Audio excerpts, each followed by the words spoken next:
ہمیں حکم دینا بند کرو، یہ زمین ہماری ہے۔ کیا ہم اپنے آباء و اجداد کا دین چھوڑ دیں؟ ہم سے زیادہ طاقتور کون ہے؟ اے میری قوم، اللہ کی عبادت کرو، اس کے سوا تمہارا کوئی معبود نہیں۔ اگر تم سچ میں اللہ کے نبی ہو تو اس چٹان سے ایک اونٹنی نکال لاؤ۔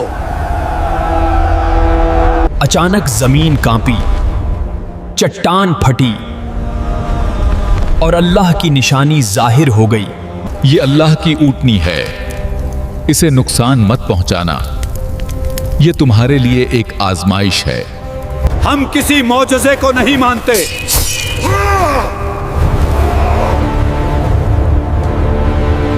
اب تم 3 دن تک اپنے گھروں میں رہو، یہ وعدہ جھوٹا نہیں ہوگا۔ ایک بھیانک چیخ، زمین کا ہلنا اور سب کچھ ختم۔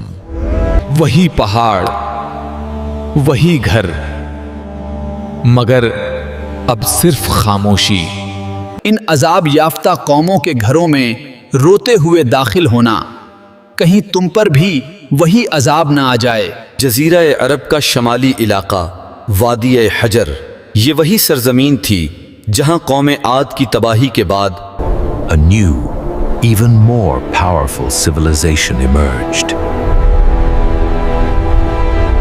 یہ لوگ قد کاٹھی میں وشال تھے، جسم سے طاقتور اور اپنی طاقت پر ناز کرنے والے۔ جہاں عام لوگ مٹی کے گھر بناتے تھے، وہاں سمود کے لوگ پہاڑوں کو کاٹ کر ان کے سینے میں محل تراشتے تھے۔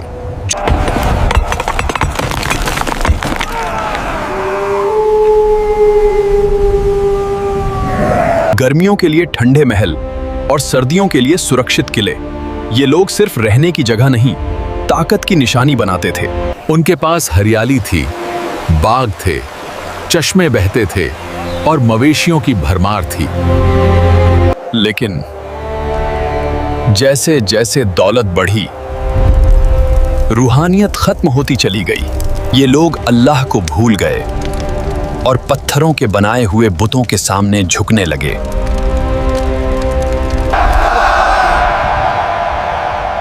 ہم سے زیادہ طاقتور کون ہے؟ یہی غرور، یہی نشائے قدرت ایک دن انہیں تباہی کی طرف لے جانے والا تھا۔ جب گمراہی حد سے گزر گئی تو اللہ نے انہی کے قبیلے کے ایک نیک نفس انسان حضرت صالح علیہ السلام کو نبوت عطا فرمائی ہے۔ آپ نے نہایت نرمی اور شفقت کے ساتھ اپنی قوم کو پکارا، اے میری قوم، اللہ کی عبادت کرو، اس کے سوا تمہارا کوئی معبود نہیں۔ انہوں نے ایک سخت اور عظیم چٹان کی طرف اشارہ کر کے کہا، مگر جواب میں انہیں طنز اور مذاق ملا۔